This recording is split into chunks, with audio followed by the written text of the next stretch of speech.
मुनीर साहब का नोटिफिकेशन कि उन्हें पाकिस्तान का पहला CDF मुकर्रर कर दिया गया है। ये जाली नोटिफिकेशन जारी किया गया और ये जाली नोटिफिकेशन क्यों जारी किया गया ये आपको भी बताते हैं। इसके अंदर काफ़ी गलतियां भी थी। जब मैंने पहली मरतबा इस डॉक्यूमेंट को देखा तो मैं हैरान हो गया था और ये बड़ी प्लानिंग के तहत हुआ है। एक्चुअली हुआ ये कि एजाज सैयद साहब के ज़रिए से ये गलत खबर बाहर निकली और ये जाली नोटिफिकेशन बाहर निकला और सबसे पहले ये नोटिफिकेशन जियो न्यूज़ के ऊपर चलाया गया। ये जाली नोटिफिकेशन क्यों आया, किस वक्त आया, किस माहौल में आया, ये बहुत इंपॉर्टेंट है। एजाज सैयद साहब इससे पहले भी दो चार मुतनाज़ खबरें दे चुके हैं। डोनाल्ड ट्रंप का पाकिस्तान का दौरा इस हवाले से, और फील्ड मार्शल बाद में सदर बन जाएगा इस हवाले से। फिर एक साहिर शमशाद के हवाले से माजी में उन्होंने कुछ और कहा। अभी उन्होंने जब वो रिटायर हो गए तो उनका भी नाम लिया कि डाटा उनके ज़रिए से बाहर निकला था। लेकिन मेरे ख्याल में ये वाली खबर में मार्जिन रखना चाहिए। वो नहीं चाह रहे होंगे कि जब साहिर शमशाद हाजिर सर्विस थे उस वक्त उनके खिलाफ खबर दी जाए, लिहाजा उनकी रिटायरमेंट के वक्त का उन्होंने इंतज़ार किया और उस वक्त फिर वो खबर उन्होंने दी।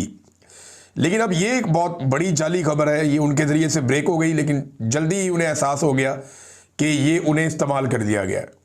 ये नोटिफिकेशन उनके पास आया, उन्होंने जियो न्यूज़ पे ये नोटिफिकेशन चला दिया। इसमें जो दस्तखत हैं वो बज़ाहिर शहबाज शरीफ के और आसिम अली जरदारी के हैं कि जनाब वज़ीर आज़म ने और सदर ने दस्तखत कर दिए और आसिम मुनीर बन गए पाकिस्तान के पहले चीफ ऑफ डिफेंस फोर्सेस, इन्हें मुकर्रर कर दिया गया। अब इसमें हो सकता है यही हो जाए और ज़्यादा इम्कानात भी यही है कि आसिम मुनीर ही बन जाए। लेकिन अभी क्योंकि नोटिफिकेशन आया नहीं और नोटिफिकेशन आने में कोई टेक्निकल चीज़ें हैं तो ये कबल अज़ वक्त था, लेकिन उनके पास आया और उन्होंने फटाफट इसको टीवी पे चला दिया। मैं एक और चीज़ नोट कर रहा था कि जिस वक्त जियो न्यूज़ ये खबर दे रहा था कि नोटिफिकेशन हो गया तो बड़ी गर्मजोशी थी उनकी आवाज़ में, बड़े जज्बात थे, बड़ी एनर्जी थी। जियो के एंकर और बोलने वाले तमाम लोगों में म्यूजिक भी चढ़ा हुआ था फुल टाइम कि आसिम मुनीर पाकिस्तान के पहले CDF मुकर्रर, बड़ा टका के चुप के रखा हुआ था काम। लेकिन जैसे ही पता चला ये नोटिफिकेशन जाली है तो मैंने देखा फूंक भी निकल गई और बहुत ही लो हो गई उनकी टून और बड़ी उदासी के साथ उन्होंने वो खबर दी कि जनाब नहीं, ये नोटिफिकेशन जाली है, ये नोटिफिकेशन असली नहीं है। अब ये जाली नोटिफिकेशन जारी किसने किया, ये बड़ी बारीक वारदात थी ये जो डाली गई है। ये नोटिफिकेशन बाकायदा बनाया गया, बना के इसको असली की तरह दिखाया गया और फिर मुख्तलिफ लोगों को भिजवाया गया।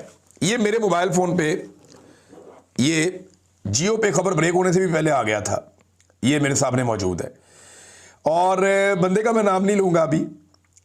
ये जनाब मुझे नोटिफिकेशन भेजा बंदे ने और मुझे कहा जी ये नोटिफिकेशन देखें।